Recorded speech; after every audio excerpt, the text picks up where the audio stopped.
Hi guys! Kumakain tayo ngayon.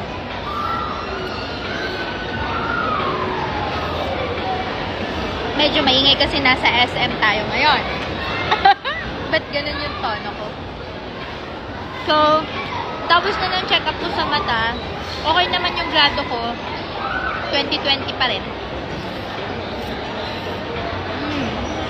So, mahal na ako ng ramen. Kain lang tayo ng ramen and mag-gyoza tayo. Meron. Ayan. So, meron silang chili. Lagyan natin yung aking ramen ng chili.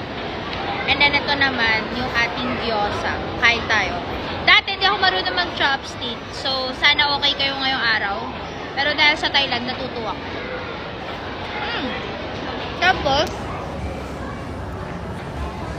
ang ganda dito, mukha na siyang Thailand.